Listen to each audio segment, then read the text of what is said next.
Hello everyone, welcome to my channel. This is Priya Bhargav. Today we are going to do second part of Unit 13, Block 4, MPCE 046, that is MAPC second year students who have opted for Applied Positive Psychology. ये video उनके लिए है।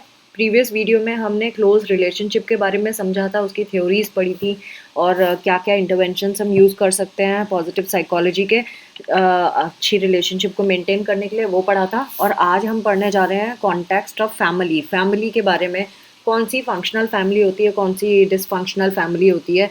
और आगे हम ये भी जानेंगे कि हम क्या क्या एप्लीकेशंस हैं इसकी पॉजिटिव साइकोलॉजी की जब हम फैमिली रिलेशंस को अच्छा करना चाहते हैं। अभी फ़िलहाल एक स्टोरी से इन्होंने शुरुआत की है, आलोक एंड रूहानी की स्टोरी, जो 6 मेंबर्स हैं फैमिली के, जिसमें आलोक के माता पिता रहते हैं, रूहानी की विडोड मदर रहती हैं एंड आलोक की छोटी सिस्टर रहती है। ये आपस में काफ़ी फाइनेंशियली एक दूसरे को हेल्प करते हैं पूरे फैमिली को मैनेज करने के लिए। बट अनफॉर्चुनेटली एक दिन आलोक का एक्सीडेंट हो जाता है और उसको 6 महीने का रेस्ट बोल दिया जाता है। ऑफिस वाले 1 महीने तो उसको बोलते हैं मेडिकल लीव अलाउड है, बट बाकी के 5 महीने he can not they can not pay them पे आलोक।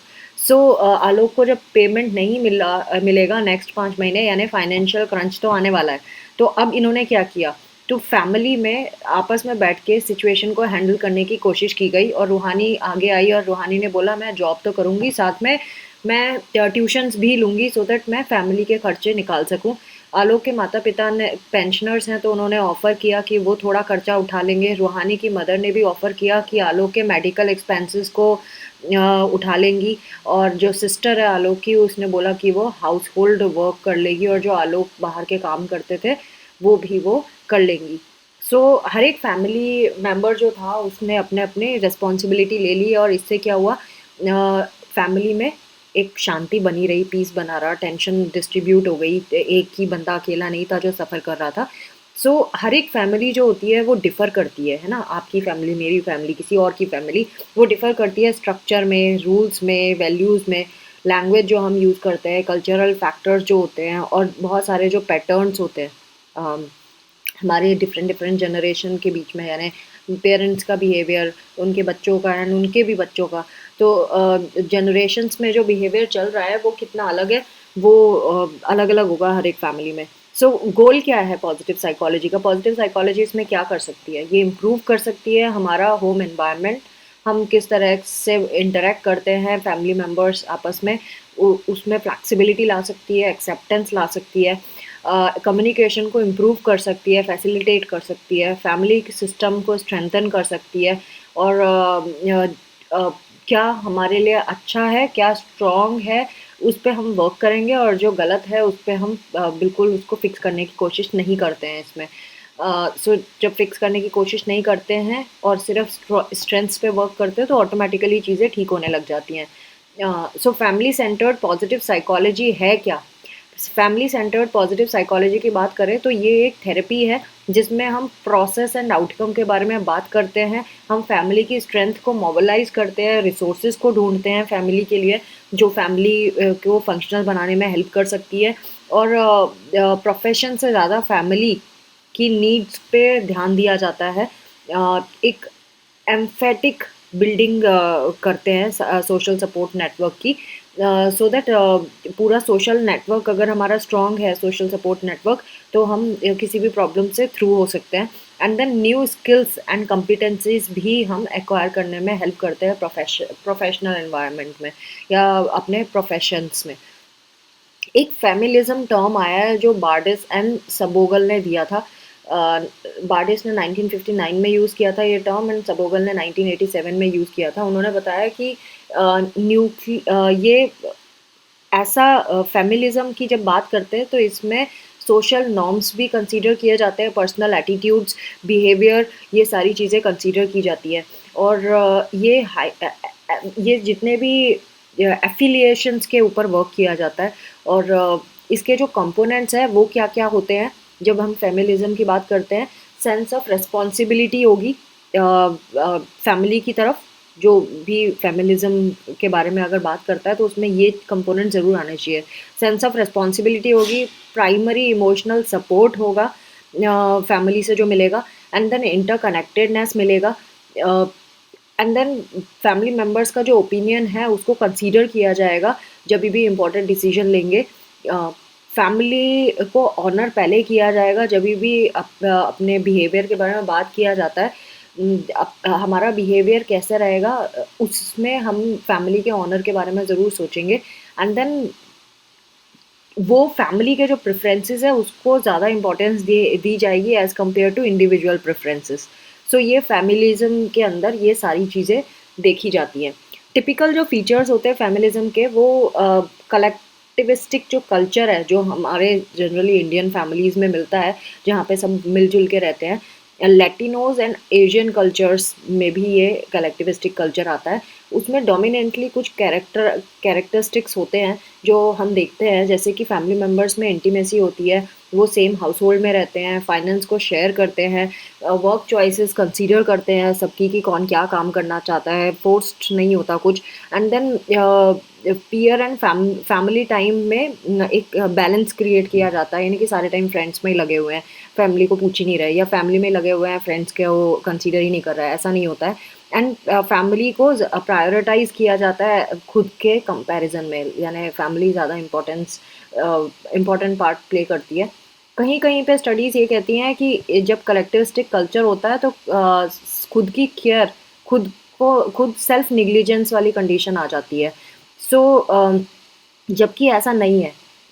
जब हम फैमिली में रहते हैं तो हमारी खुद की भी केयर हम कर पाते हैं अच्छे से, क्योंकि हमारे ऊपर बहुत सारी रिस्पॉन्सिबिलिटीज़ का बोझ नहीं होता ना। एक मॉडल आया जिसको बोलते हैं सरकम्प्लेक्स मॉडल ऑफ फैमिली। ये 50 वेरिएबल्स कंसीडर किए गए फैमिलियर रिलेशनशिप में, उसको कंडेंस करके 11 थ्योरीज में कवर किया गया एंड 3 मेजर डायमेंशंस में डाल दिया। 3 मेजर डायमेंशंस कौन कौन से हैं? Cohesion, flexibility and communication. इसके ऊपर इन्होंने ये पिक्चर में मॉडल दिया हुआ है कि किस किस तरह की फैमिलीज़ होती हैं। जैसे लेवल्स ऑफ फ्लैक्सिबिलिटी में केओटिक फैमिली होती है। अगर फ्लैक्सिबिलिटी की बात करें, इसमें क्या होता है? लैक ऑफ लीडरशिप, कोई लीडर होता ही नहीं है फैमिली में। ड्रामेटिक रोल शिफ्ट्स होते हैं, कोई ना कोई अपनी मर्जी से कुछ भी करता है। एराटिक डिसिप्लिन होता है, कोई डिसिप्लिन नहीं होता। टू मच चेंज, एंड बार बार कुछ ना कुछ बदलता ही रहता है फैमिली में। जनरली सीरियल्स में या अजीब सी इस तरह की केओटिक फैमिलीज दिखाते हैं। देन फ्लैक्सिबल, फ्लैक्सिबल कौन सी होती है? जो शेयर्ड लीडरशिप होती है, उसमें सबको अपनी अपनी जिम्मेदारियां पकड़ा दी जाती है, तुम इसको हैंडल करना, तुम इसको हैंडल करना। डेमोक्रेटिक डिसिप्लिन होता है, जो भी चीज़ें की जाती हैं सब लोग उसको फॉलो करते हैं। कोई भी रूल्स या डिसिप्लिन सेट किया जाता है सब उसको फॉलो करते हैं। Role sharing change, so role भी शेयर किया जाता है, कौन क्या करेगा, और टाइम टू टाइम चेंज भी किया जाता है। चेंज व्हेन नेसेसरी, और जब भी ज़रूरत होती है तब चेंज भी कर देते हैं। स्ट्रक्चर्ड लेवल ऑफ फ्लेक्सिबिलिटी में क्या होता है? लीडरशिप समटाइम्स शेयर्ड, लीडरशिप भी शेयर की जाती है, सब एक ही बंदा लीडर नहीं होता उसमें। And then somewhat democratic discipline, discipline भी होता है डेमोक्रेटिक वे में। रोल स्टेबल होते हैं, सबको जो रोल पकड़ा दिया गया होता है उसी को फॉलो करते हैं। And change with demanded, when demand होती है तब चेंज भी आ जाता है। रिजिड वाला भी बड़ा खतरनाक है। रिजिड में अथॉरिटेरियन लीडरशिप होती है, एक हेड होता है और वही सबको कंट्रोल करता है और उससे सब डरते हैं। स्ट्रिक्ट डिसिप्लिन होता है, बहुत ज़्यादा डरते हैं, डिसिप्लिन फॉलो करना पड़ता है no matter what. Role seldom change, role जिसको जो मिला है वो करना ही पड़ेगा नो मैटर आपको कैसा लगता है। टू लिटिल चेंज, और कोई चेंज नहीं आता है। तो ये तो था लेवल ऑफ फ्लैक्सिबिलिटी पे। अब लेवल ऑफ कोहेशन की बात करें तो डिसएंगेज्ड, डिसएंगेज्ड में क्या रहेगा? डिसएंगेज्ड में आई वर्ड यूज होता है, एंड लिटिल क्लोजनेस, बहुत कम क्लोजनेस दिखेगी, क्योंकि डिसएंगेज्ड और इंसान अपने ही बारे में सोच रहा है। आई मतलब अपने बारे में सोच रहा है, तो क्लोजनेस तो होगी नहीं। लिटिल लॉयल्टी, लॉयल्टी भी नहीं होगी, एक दूसरे से बिल्कुल लॉयल नहीं होंगे। हाई इंडिपेंडेंस, और बहुत ज़्यादा अपनी मर्जी से काम करने वाले होंगे। नाउ यहाँ पे सेपरेटेड जो होंगे वो कैसे होंगे? आई एंड वी दोनों को कंसीडर करेंगे। लो मॉडरेट होगा क्लोजनेस, कभी ज़्यादा होगा कभी बीच का होगा। एंड लॉयल्टी, सम लॉयल्टी तो होगी। एंड देन इंटरडिपेंडेंट होंगे ये, more independent and then dependent, ज़्यादा इंडिपेंडेंट होंगे, डिपेंडेंट कम होंगे। एंड नाउ कनेक्टेड कौन सी होती है? इसमें भी आई और वी को ज़्यादा दोनों चीज़ें कंसीडर की जाती है, खुद को भी और फैमिली को भी। इसमें मॉडरेट से लेके हाई क्लोजनेस देखी जाती है फैमिली के प्रति, हाई लॉयल्टी होती है फैमिली के लिए, इंटरडिपेंडेंस होता है लेकिन मोर डिपेंडेंट होते हैं फैमिली में, लेस इंडिपेंडेंट होते हैं। अनमैच्ड में अगर देखें तो इसमें वी को ही लेके चलते हैं, बस फैमिली ही प्रायोरिटी है, आई की कोई एग्जिस्टेंस नहीं होती। हाई क्लोजनेस होता है, हाई लॉयल्टी होती है एंड हाई डिपेंडेंसी होती है। सो नाउ फैमिली मैप जो है वो level of balanced, unbalanced and average functioning, ये सब बताया हुआ है इन्होंने कि बैलेंस्ड अनबैलेंस्ड कौन सी होगी और एवरेज फंक्शनिंग किस पे, किस तरह के तीनों डायमेंशन में कॉम्बिनेशन है। अगर आप यहाँ देखेंगे, देखिए यहाँ से हाई से लो दिया हुआ है, मतलब हाईली कोएटिक कौन सी होगी, जहाँ पे कोएटिकली डिसएंगेज्ड है, कोएटिकली सेपरेटेड है, कोएटिकली कनेक्टेड है, कोएटिकली एनमैच्ड है। फ्लेक्सिबल कौन सी होगी, फ्लेक्सिबल में चारों चीज़ें आ रही हैं। देन स्ट्रक्चर्ड कौन सी होगी, स्ट्रक्चर्ड में, एंड देन रिजिड कौन सी होंगी, ये वाली होंगी। सो ये फ्लेक्सिबिलिटी हाई से लो हो रही है। और इस साइड अगर आप देखेंगे, लो कोहेशन से हाई कोहेशन में जा रहा है, तो कोहेशन एंड फ्लेक्सिबिलिटी दोनों मिडिल में होना चाहिए। सो बीच वाली सही है, बाकी गड़बड़ है। सो इन्होंने आगे यहाँ पे हमें बताया भी है फैमिली कोहेशन के बारे में, वो हम अब समझेंगे। नाउ फैमिली मैप में जो हमने देखे level of balanced, unbalanced and average functioning, वो कॉम्बिनेशंस है, उसमें थ्री डायमेंशंस के बारे में इन्होंने बात की है। थ्री डायमेंशंस को यूज़ करके इन्होंने बताया है, जैसे कि फैमिली कोहेशन के बारे में, family cohesion is one of the dimensions. So उसके बारे में इन्होंने बताया है कि फैमिली कोहेशन की जब बात करते हैं तो इसमें इमोशनल बॉन्डिंग फैमिली मेम्बर्स के बीच में कैसी होती है उसके बारे में बात कर रहे हैं। ये बैलेंस्ड भी हो सकती है, जहाँ पे अपार्टनेस एंड टुगेदरनेस को बैलेंस किया जाता है ना, आप कितने दूर हो, कितने क्लोज हो एक दूसरे के, उसको फैमिली कोहेशन के अंदर डालते हैं। देन बाउंड्रीज कैसी आपने डाली हुई हैं, बाउंड्रीज हैं या नहीं है। देन टाइम कितना, टाइम स्पेस ये कितना आप शेयर करते हैं एक दूसरे से। फ्रेंड्स एंड रिक्रिएशंस को आप इम्पोर्टेंस दे रहे हैं कि नहीं दे रहे हैं। डिसीजन मेकिंग में इंटरेस्ट लेते हैं कि नहीं लेते हैं। तो ये सारी फैमिली कोहेशन के अंदर ये सारे चीज़ें आती हैं जो हमने अभी रीड किया। एंड देन जो बॉन्डिंग है वो रेंज करती है 4 लेवल्स में, वेरी लो से लेके वेरी हाई के बीच में। तो वेरी लो डिसएंगेज्ड होता है, एंड वेरी हाई में एंड मैच्ड होता है, और in between separated and connected होती है। मतलब 4 तरह के आपको कोहेशंस दिखेंगे। उसके बारे में इन्होंने बताया, disengage, separated, connected and unmatched. Then जब कोहेशन लेवल बहुत लो होता है, यानी कि नो अटैचमेंट होता है फैमिली मेम्बर्स में।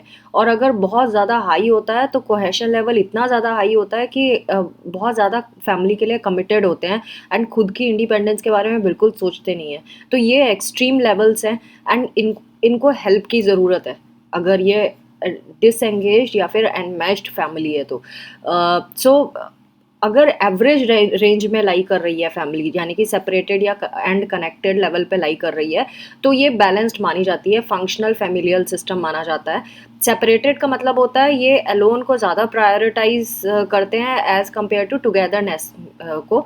एंड देन कनेक्टेड में वाइस वर्सा है, यानी कि टुगेदरनेस को ज़्यादा इंपॉर्टेंस देते हैं एंड अलोन को कम। लेकिन फिर भी ये दोनों काम चलाऊ है, इसमें थेरेपी की ज़रूरत नहीं होती है। नेक्स्ट जो लेवल इन्होंने बताया है 3 डायमेंशन में से, पहला तो फैमिली कोहेशन था, सेकंड है फ्लेक्सिबिलिटी। फ्लेक्सिबिलिटी का क्या मतलब है, रोल्स एंड जो रूल्स हैं लीडरशिप के और रिलेशनशिप में फैमिली के, उनका क्या क्या कैसे डिस्ट्रीब्यूशन है, रोल कैसे दिए जा रहे हैं, रूल्स कैसे सेट किए जा रहे हैं, इसमें फ्लेक्सिबिलिटी के बारे में बात किया गया है। अगेन इसके भी very low to very high है, वेरी लो वाले रिजिड होते हैं एंड वेरी वेरी हाई वाले केओटिक होते हैं। फ्लेक्सिबिलिटी बहुत ज़्यादा है तो केओटिक है, बहुत कम है तो रिजिड है, एंड बीच में स्ट्रक्चर्ड एंड फ्लेक्सिबल आते हैं।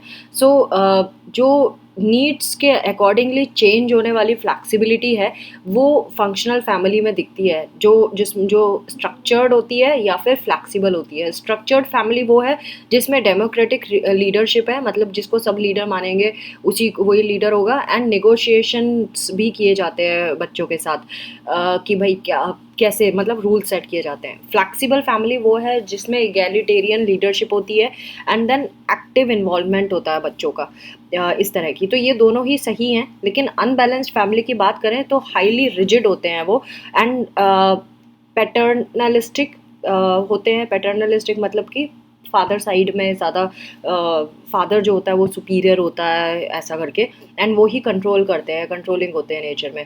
एंड हाईली केओटिक कौन से होते हैं, जो इरेटिक लीडरशिप है, फ्रीक्वेंट शिफ्ट्स होंगे उसमें रोल्स एंड रूल्स में, बहुत इम्पल्सिव होएगी। थर्ड जो डायमेंशन है इसमें बैलेंस्ड फैमिली और ये सारी फैमिलीज़ में जो दिखता है वो है कम्युनिकेशन। कम्युनिकेशन कैसे होता है कि फैमिली मेम्बर्स किस तरह से एक दूसरे से बात करते हैं, किस तरह से एक दूसरे को सुनते हैं, लिसनिंग कैसी है उनकी, एम्पैथी एंड एक्टिव लिसनिंग है तो बढ़िया है। एंड एक दूसरे अपने लिए जो खड़ा हो पा रहा है, अपनी फीलिंग्स को शेयर कर पा रहा है कि आप कैसा फील करते हो, आप में अपने जो भी इंटेंशंस हैं, आप जिसके बारे में सोचते हो उसके लिए आपको क्लैरिटी है एंड आपका अफेक्टिव माइंडसेट है, तब तो ठीक है। नेचुरली बैलेंस्ड जो फैमिलीज़ होती हैं उनमें हाई कम्युनिकेशन होता है as compare to unbalanced families. And जब भी कोई सिचुएशन स्ट्रेस की आती है तो बैलेंस्ड सिस्टम अडेप्ट किया जाता है। और जो अनबैलेंस्ड फैमिलीज़ होती हैं वो जनरली क्या बहुत रिजिड होती हैं, एक्सट्रीम पैटर्न्स वाली होती हैं। एंड स्ट्रेस जैसे ही आ जाता है फैमिली में वैसे ही वो भड़क जाते हैं, सारे लोग आपस में लड़ने झगड़ने लग जाते हैं, कोई कामनेस नहीं रह जाती है। नाउ यहाँ पे इन्होंने दो मॉडल्स के बारे में बात किया है, बीवर्स सिस्टम मॉडल एंड दूसरा है मैक मास्टर्स फैमिली मॉडल। सो हम वन बाय वन दोनों ही मॉडल्स को समझेंगे। पहला बीवर्स सिस्टम मॉडल जो है ये क्रॉस सेक्शनल पर्सपेक्टिव है कंपिटेंस स्ट्रक्चर के ऊपर। एंड जो भी इंफॉर्मेशन अवेलेबल है एंड फ्लैक्सिबिलिटी कैसी है पूरे सिस्टम में, उसके बारे में, एडेप्टिव फ्लैक्सिबिलिटी है या नहीं है, इसके ऊपर बेस्ड है। तो एंड फैमिली स्टाइल की बात करें तो वो कर्वीलिनियर रिलेशनशिप होती है। हेल्दी फंक्शनिंग के लिए वो सेंट्रीपिटल से सेंट्रीफ्यूगल तक जा सकती है फैमिली, क्योंकि फैमिली में हेल्दी फंक्शनिंग होना ज़रूरी है। तो सेंट्रीपिटल का मतलब होता है family satisfaction from internal indices, जो भी फैमिली के अंदर चल रहा है उसी के बेसिस पे फैमिली में सेटिस्फैक्शन रहेगा। सेंट्रीफ्यूगल का मतलब होता है external indices of satisfaction in prioritised over family. तो बाहर की जो फैक्टर्स है उनको प्रायोरिटाइज किया जाता है फैमिली के बजाय। सो इस तरह से इस मॉडल के बारे में बताया। तो मॉडल के बारे में वैसे ज़्यादा इन्होंने डिटेल में नहीं समझाया है, बट ये इट्स जस्ट इन्होंने बताया कि किस तरह से पूरी फैमिली का चलता है, स्ट्रक्चर किस तरह से होता है, किस तरह से सब कुछ वर्क होता है। McMasters model of family functioning जो है ये सिस्टम्स थ्योरी से निकाली गई है, इसी से ही ड्राइव किया गया है इसको। एंड ये क्लिनिकल पिक्चर बताती है 6 डायमेंशंस पे जो असेंशियल है फैमिली फंक्शन के लिए। वो 6 डायमेंशंस यहाँ पे इन्होंने बताया है। नंबर 1 प्रॉब्लम सॉल्विंग, जो फाइंडिंग सॉल्यूशंस टू प्रॉब्लम्स जो भी आएंगे उसके सॉल्यूशंस फाइंड आउट करते हैं, जो बेसिकली फैमिली की इंटीग्रिटी एंड फंक्शनैलिटी के लिए थ्रेट है, ऐसी प्रॉब्लम्स के सॉल्यूशंस फाइंड करना। सेकंड कम्युनिकेशन, ये वर्बल इंफॉर्मेशन एक्सचेंज करते हैं 2 एस्पेक्ट में, अफेक्टिव एंड इंस्ट्रूमेंटल, 2 तरीके से ये अपने कम्युनिकेशन करते हैं। Roles, distribution of task that are necessary for function, task को डिस्ट्रीब्यूट कर देते हैं फैमिली मेम्बर्स में। एंड एक ऐसे चीज़ों को डिस्ट्रीब्यूट करते हैं जो ज़रूरी है पूरी फैमिली को इंटीग्रेट करके रखने के लिए, या बहुत ज़रूरी है फैमिली को रन करने के लिए। अफेक्टिव रेस्पॉन्सिवनेस, इसमें इमोशनल रेस्पॉन्सेस देखते हैं कि क्या इंसान अपने इमोशंस को सही से ओपनली रेस्पॉन्ड कर पा रहा है कि नहीं, सारे रेस्पॉन्सेस दे इमोशनल रेस्पॉन्सेस को फील कर पा रहा है, जितने भी रेंज ऑफ इमोशंस होते हैं, और किसी पर्टिकुलर स्टिमुलस के लिए जो भी ज़रूरी है और जिस कॉन्टेक्स्ट में ज़रूरी है उसमें वो एक्सप्रेस कर पा रहा है अपने इमोशंस को कि नहीं। देन अफेक्टिव इन्वॉल्वमेंट, जिसकी भी इंटरेस्ट एंड वैल्यूज़ है डिफरेंट डिफरेंट एक्टिविटीज़ में फैमिली मेम्बर्स में, क्या वो उसको एक्सप्रेस कर पा रहा है, क्या उसको फॉलो कर पा रहा है। Next is behaviour control, behavioural pattern जो है किस तरह के फैमिली मेम्बर्स फॉलो करते हैं, हर एक फैमिली मेम्बर फॉलो करता है पर्टिकुलर सिचुएशन में, और क्या जिसमें फिजिकली डेंजरस सिचुएशंस है, जैसे हेल्थ इश्यूज हो गए, एक्सीडेंट्स हो गए, इसमें फैमिली मेम्बर्स किस तरह से बिहेवियर शो कर रहे हैं। देन साइको बायोलॉजिकल नीड्स जैसे ईटिंग, स्लीपिंग, एग्रेशन, इनको ये किस तरह से अडॉप्ट कर रहे हैं, अपने बिहेवियर किस तरह का इनका in situation. And then interpersonal interactions within and outside the family, किस तरह के इनके इंटरेक्शंस होते हैं फैमिली के अंदर और फैमिली के बाहर। ये इसके 6 फैमिली जो फंक्शनल फैमिली होती है या ऐसी फैमिली जो ढंग से फंक्शन करना चाहती है, इन 6 डायमेंशंस पे वर्क कर सकती है। कैसा प्रॉब्लम सॉल्विंग कैसे करते हैं, कम्युनिकेशन कैसे करते हैं, बिहेवियर कंट्रोल उनका कैसा है, अफेक्टिव इन्वॉल्वमेंट कैसा है, अफेक्टिव रेस्पॉन्सिवनेस कैसी है, एंड कौन कौन से रोल किस किस को दिए गए हैं. Now, we are going to learn applying positive psychology in the family context. Family context में हम कैसे positive psychology को apply करें. Number one, child parent relationship. Child सबकी लाइफ में बड़ा ही इम्पोर्टेंट रोल प्ले करता है, पूरी फैमिली में एक सेंटर पॉइंट होता है. So first point of contact की अगर हम बात करें, अगर बच्चे का सोशलाइजिंग सर्कल देखें तो सबसे पहला जो पॉइंट ऑफ कांटेक्ट होता है बच्चे का, वो घर और उसका स्कूल होता है. That comprises of micro system. उसके बाद उसका इंटरेक्शन अपने पेरेंट्स के साथ तो होता ही है, टीचर्स के साथ भी होता है, पीयर ग्रुप के साथ भी होता है. एंड ये बाई डायरेक्शनल होता है. बाई डायरेक्शनल मतलब उनका इस पे इम्पैक्ट होता है, इन्फ्लुएंस होता है, और इसका उन पे इन्फ्लुएंस होता है. सो ये बाई डायरेक्शनल इन्फ्लुएंस है और ये मीजो सिस्टम का पार्ट हो जाता है. फिर अब जब भी रिलेशनशिप्स की हम बात करते हैं तो वो हमारा जो इंटर कनेक्शन लोगों के साथ है, वो हमारा कम्युनिकेशन पैटर्न कैसा होगा, हमारा रिलेशनशिप कैसा होगा, सिमिलरली वैसा ही बच्चे का भी होता है. बच्चा भी किस तरह से इंटरेक्ट कर रहा है लोगों से, कैसे कनेक्टेड है, उसी हिसाब से उसके उनके साथ रिलेशनशिप होते हैं और कम्युनिकेशन होता है. सो इन्होंने एक एग्जांपल देके बताया कि सपोज आपके पेरेंट्स को ड्यूटी की वजह से अपना वेकेशन प्लान कैंसिल करना पड़ा, एंड आप उनके वर्क से डायरेक्टली कनेक्टेड नहीं हो, लेकिन हुआ क्या कि आपको भी उनके चक्कर में अपने वेकेशन पे चेंजेस लाने पड़े. या तो आपने भी कैंसिल कर दिया, या आपने सोचा कि जल्दी वापस आ जाएंगे, अब ज़्यादा नहीं रुकेंगे, है ना, कुछ भी हो सकता है. तो सम हाउ उनके ड्यूटी की वजह से आपके ऊपर इम्पैक्ट पड़ा. तो इस तरह का जो सिस्टम होता है उसको बोलते हैं एक्सो सिस्टम. तो हमने 3 सिस्टम समझे, एक माइक्रो सिस्टम समझा, एक मीजो सिस्टम समझा, और एक एक्सो सिस्टम समझा. सो इसीलिए इसमें इन्होंने यहाँ पे यह कॉर्पोरल पनिशमेंट के बारे में बताया, जो पहले स्कूल में दी जाती थी, बच्चों को खूब पनिश किया जाता था.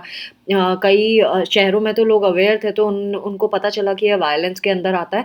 बट देन गांव के में अगर छोटे एरियाज में बात करें तो टीचर लोग बहुत मारते थे बच्चों को बुरी तरह से, उन पर बहुत गंदा इम्पैक्ट होता था इस चीज़ का.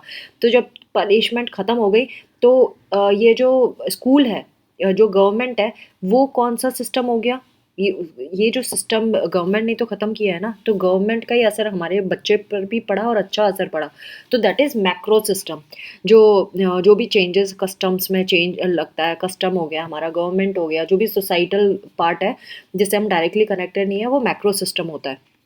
तो अब हमें micro, meso, macro and exo हर तरह के सिस्टम के बारे में पता चल गया. So now positive education interventions की बात करें तो पॉजिटिव एजुकेशन इंटरवेंशंस में mindfulness, multi component positive psychological interventions, wellbeing, resilience, strengths, positive writing, body image, act of kindness, इन सब के बारे में हम बात करते हैं जब हम पॉजिटिव एजुकेशन इंटरवेंशन के बारे में बात करते हैं. ये बच्चों को सिखाता है कि कैसे पॉजिटिव रहना है, कैसे पॉजिटिव कॉग्निशन के बारे में, पॉजिटिव इमोशंस के बारे में, बिहेवियर्स के बारे में, जो उनका वेलबींग एनहांस कर सकता है. और स्टूडेंट्स को कोई भी अगर कंसर्न्स है, उनको कोई एडवर्सिटीज़ फेस कर रहे हैं, या रिलेशनशिप डिफ़िकल्टीज़ है, या उनका कोई इमोशनल कंसर्न है, उससे कोप करने में भी हेल्प करता है. तो जब भी हम कोई भी इंटरवेंशन डेवलप करते हैं बच्चों के लिए, एडोलेसेंट्स के लिए, so one has to be mindful. आप किस तरह का उसकी डेवलपमेंटल नीड्स क्या हैं, वो कितना मैच्योर है. पॉजिटिव कैरेक्टरिस्टिक्स जैसे कि ग्रैटिट्यूड या एम्पैथी हैं, वो हम किसके लिए तैयार कर रहे हैं. क्या 6 से 8 साल के बच्चों को समझ में नहीं आता ये सब एम्पैथी, ग्रैटिट्यूड, तो हम उनके लिए तो नहीं तैयार कर सकते. सो ये देखना पड़ेगा कि हम जब इंटरवेंशंस तैयार कर रहे हैं तो किस एज ग्रुप के साथ कर रहे हैं, और उनकी क्या रिक्वायरमेंट है, उनका मैच्योरिटी लेवल क्या है, उनकी नीड क्या है.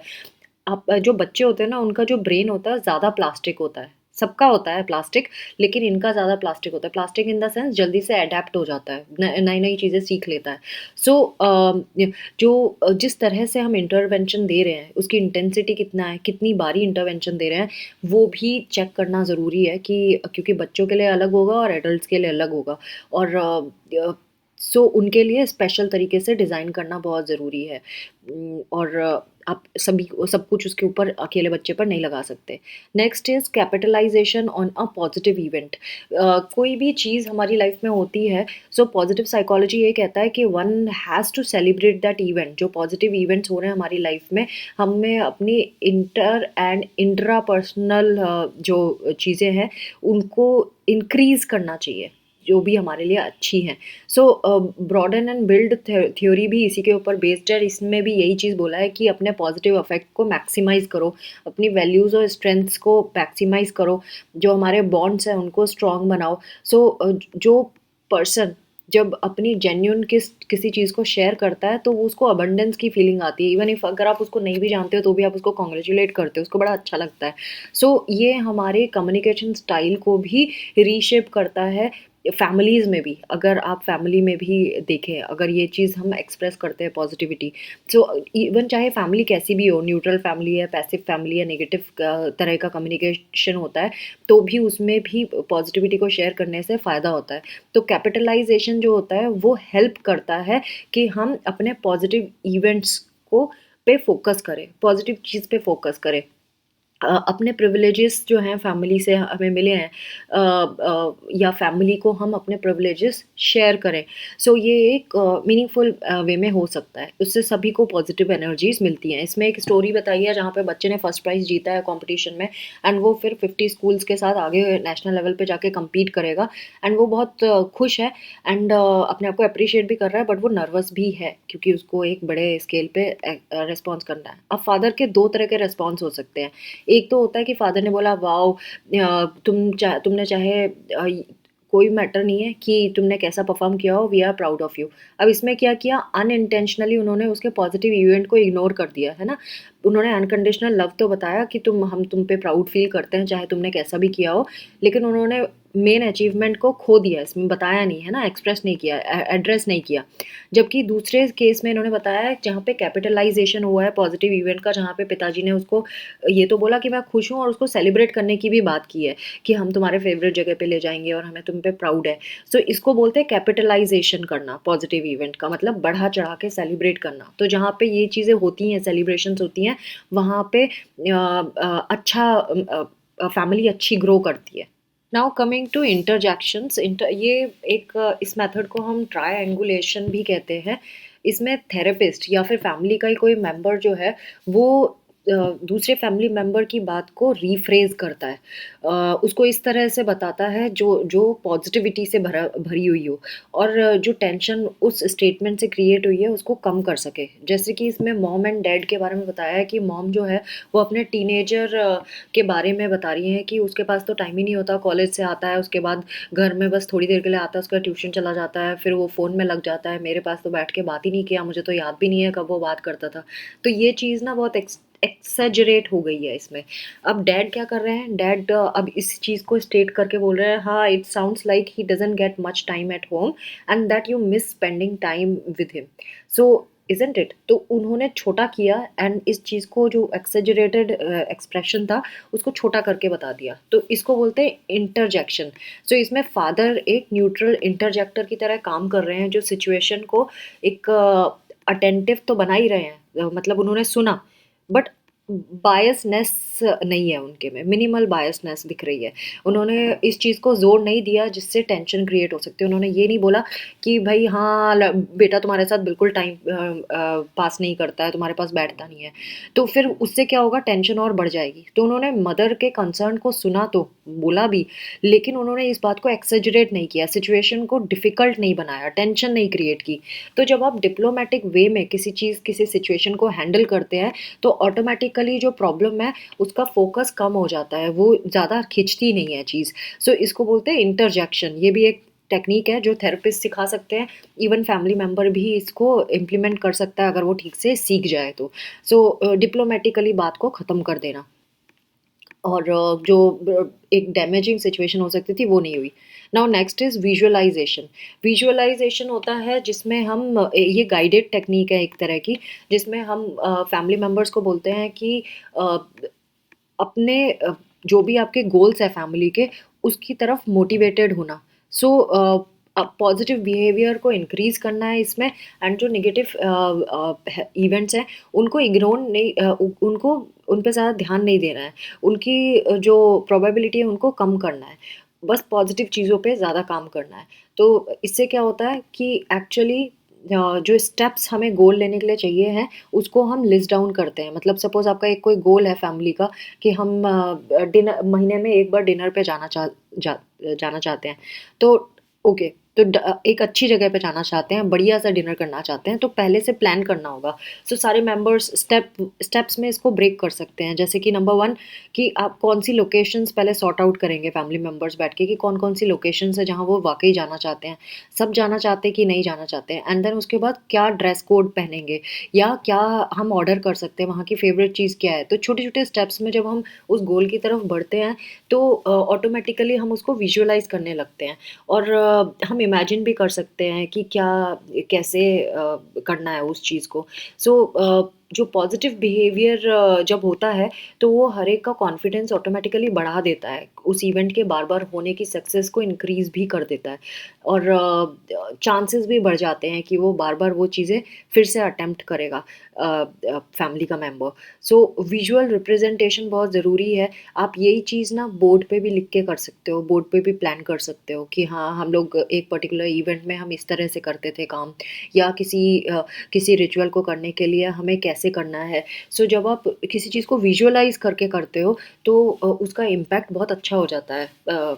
ये बताया हुआ है। एंड देन फैमिली रिचुअल्स के बारे में बात की है। फैमिली रिचुअल्स यानी कि ये पेंडोरा बॉक्स की ऑफ मेमोरीज़ की तरह है, जहाँ पे आप क्या करते हैं, अपने पुरानी मेमोरीज़ के बारे में बात करते हैं। फैमिली ने जो बहुत अच्छे इवेंट्स शेयर किए हैं, जैसे कोई सेरेमनी हो गई, वेडिंग हो गई, ये सब, इन सब के बारे में बात करते हैं, पिक्चर्स निकालते हैं, जो अच्छी अच्छी चीज़ें वहाँ फैमिली कल्चर फॉलो होता है। सबकी वेडिंग के अलग अलग तरीके होते हैं ना, हर एक कल्चर में अलग तरीके से वेडिंग होती है। सो उसमें कौन कौन से कल्चर्स एंड जो भी चीज़ें स्टेप्स किए जाते हैं उसके बारे में बात की जा सकती है। तो फैमिली मेम्बर्स रिकॉल कर सकते हैं उन्होंने कैसे सेलिब्रेट किया था, उनकी स्ट्रेंथ्स क्या थी, कैसे सबने कोई प्रॉब्लम आई थी तो सबने इकट्ठा होकर कैसे उसको रिजॉल्व किया था।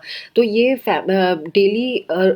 डेली रूटीन की चीज़ों को आपको इसमें नहीं डालना है। जो इवेंट्स थे, मेगा इवेंट्स, उसके बारे में बात कर रहे हैं।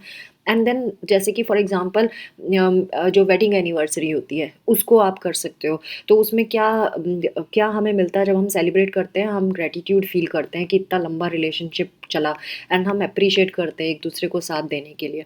Next is catching a virtue. Catching a virtue ये बच्चों के लिए होता है। बच्चों को आप देख सकते हैं, ये आपको अवेयर कराती है, आपको रिकॉग्नाइज कराती है अपनी पॉजिटिव क्वालिटीज़ के साथ। तो फैमिली मेम्बर्स में आपस में भी कर सकते हैं, बच्चों के साथ भी कर सकते हैं। इसमें हम बच्चे जो काम बार बार करते हैं उसको बार बार रिपीट करना है, उनको बताना है कि तुमने ये काम बड़ा अच्छा किया। उनके बिहेवियर के बारे में उनको बार बार बताना है कि तुम्हारा ये काम बड़ा अच्छा था। तो जब बच्चे को 2 या 3 बार दिन में अप्रिशिएट किया जाए जो उन्होंने काम किया था, और आप चाहते हैं कि वो बार बार रिपीट हो, तो ये एक रीइंफोर्स होता है वर्च्यू का। एंड चाइल्ड बार बार उसको रिपीट करेगा क्योंकि उसको मालूम है कि उसको उस चीज़ के लिए अप्रिसिएशन मिल रहा है, उसके उस बिहेवियर के लिए। तो ये एक पॉजिटिव टेक्निक है जो एलिमेंट्री एज चिल्ड्रन के साथ भी अप्लाई की जा सकती है। नेक्स्ट है harnessing happiness and positive emotions. Positive emotions and happiness, ये पॉजिटिव फैमिली थेरेपी के बारे में बात कर रहे हैं। इसमें 2 तरह के प्रोग्राम्स के बारे में भी बात की है। एक पॉजिटिव फैमिली थेरेपी के बारे में बात की है जो कॉनोले ने 2009 में डेवलप की थी। इसका मेन एम यही होता है कि पॉजिटिव इमोशन एंड वेलबींग को एनहांस करना फैमिली कॉन्टेक्स्ट में। इसमें फैमिली मेंबर्स जो हैं वो रिकॉग्नाइज करते हैं और एक्सेप्ट करते हैं अपनी खुद की अच्छी क्वालिटीज़ एंड सक्सेस, एंड बाकी जो फैमिली मेंबर्स हैं उनकी भी पॉजिटिव चीज़ें, और उसको रिकॉग्नाइज करते हैं, अप्रिशिएट करते हैं। और जब जब हम रिकॉग्नाइज करते हैं, सो इसमें हम ये भी बताते हैं कि कैसे ये सारे फैमिली मेंबर्स का रोल रहा है इसमें, कैसे कंट्रीब्यूशंस रहा है डिफरेंट डिफरेंट फैमिली मेंबर्स का इस लेवल तक पहुंचने के लिए। फैमिली के कॉमन गोल्स क्या हैं उसके बारे में बात किया जा सकता है। देन कौन सी वैल्यूज़ एंड वर्च्यूज़ हैं जो अभी भी फैमिली में चले आ रहे हैं उसके बारे में बात कर सकते हैं। और पर्सनल सक्सेस अचीव करने में कैसे एक दूसरे की हेल्प की जा सकती है उसके बारे में बात कर सकते हैं। तो जब पॉजिटिव स्टेटमेंट आते हैं किसी को एनकरेज करने के लिए, एंड नेगेटिव इमोशंस को हम इग्नोर कर देते हैं, इग्नोर नहीं करते बल्कि डिस्करेज करते हैं। कि वो नेगेटिव इमोशन है तो उसको थोड़ा साइड लाइन कर देते हैं। ये नहीं कि उसकी तरफ सुनना ही नहीं है, ये गलत है। आप सुन सकते हैं लेकिन आपको ज़्यादा उसको एप्रिशिएट नहीं करना है, बार-बार उस नेगेटिव के बारे में कुछ नहीं बोलना है, पॉज़िटिव के बारे में बोलना है। तो हर एक पर्सन जो है वो अपने गोल के बारे में बता सकता है, वो ये बता सकता है कि वो कितना रिस्पॉन्सिबल फ़ील करता है और अपनी प्रोग्रेस के बारे में शेयर कर सकता है, उसको कैसा फ़ील होता है, अपनी हैप्पीनेस के बारे में बता सकता है। तो इसके बहुत सारे बेनिफिट्स होते हैं जब हम इस तरह से बिहेव करते हैं। हर एक फैमिली मेंबर अपने बारे में बताता है, अपनी प्रोग्रेस के बारे में, अपनी फीलिंग्स के बारे में। ये बेनिफिट भी करती है। एक और जो प्रोग्राम है वो है पॉजिटिव प्रिवेंशन प्रोग्राम, जो बेलांको एंड मारूजो ने 2006 में दिया था, डेवलप किया था। और ये पोर्टुगीज़ फैमिलीज़ के ऊपर बहुत अच्छा उनकी हैप्पीनेस एंड वेलबींग के लिए चलाया गया था। सो इसका फोकस यही था कि वेलबींग, हैप्पीनेस, ये सब। सो ये प्रोग्राम में क्या किया था कि बच्चे और जितने इस प्रोग्राम में बच्चों को इन्वॉल्व किया गया था और उन्होंने कुछ एक्टिविटीज़ शेड्यूल की थी अपने happiness, optimism, hope, creativity, pleasurable family climate and communication pattern जो है फैमिली का, उसको कंसीडर करते हुए ये प्रोग्राम था। तो इसमें वेलबींग अच्छी होती है जब हम ऐसा करते हैं कि फैमिली के एक शेड्यूल वगैरह को देखते हुए कोई प्रोग्राम सेट करते हैं जिसमें सारे फैमिली फैमिली मेम्बर्स पार्टिसिपेट करते हैं। इसी का ही एक एग्जांपल यहाँ पे दिया है कि जैसे सपोज़ सारे फैमिली मेम्बर्स डिनर के लिए जाना चाहते हैं फेवरेट रेस्टोरेंट में। सो जहाँ पे बहुत अच्छा एनवायरनमेंट है और वो एक दूसरे से बात कर सकते हैं वहाँ पे। सो वहाँ पे सब जाएंगे, महीने में चाहे एक बार जाएंगे लेकिन जाएंगे, सब के सब जाएंगे। तो उससे एक टोन सेट हो जाती है पूरी फैमिली मेम्बर्स की। और यहाँ बताया कि फैमिली रिचुअल भी ऐसे इसी तरह का फ़न हो सकता है, सिंपल एंड फन रिचुअल हो सकता है, जहाँ महीने में एक बार ही ऐसा किया जा सकता है, जहाँ पुरानी मेमोरीज़ को लेकर बैठा जाए, डिस्कस किया जाए, बताया जाए। और हर एज ग्रुप के लोगों के लिए ये एप्लीकेबल हो, सबको कुछ-कुछ टास्क पकड़ा दिया जाए कि आप ड्रेसेस के बारे में सोचना, आप खाने के बारे में सोचना, आप ये सोचना, वो सोचना, ऐसे करके बहुत सारी एक्टिविटीज़ आप एक-दूसरे को दे सकते हो फैमिली मेंबर्स में, एंड सब पार्टिसिपेट करेंगे। और अगर वीकडे में नहीं हो सकता तो वीकेंड भी किया जाए, लेकिन एक फैमिली टुगेदर जो प्रोग्राम होता है वो ज़रूर रखना चाहिए। तो friends, this was about positive psychology कहाँ-कहाँ अप्लाई की जा सकती है फैमिली मेम्बर्स के बीच में बच्चों को हैंडल करने के लिए, और किस तरह से हमारे रिश्ते फैमिली में अच्छे हो सकते हैं। सो आई होप आपको ये वीडियो समझ आया होगा, and thanks for watching. Take care of yourself. Bye bye.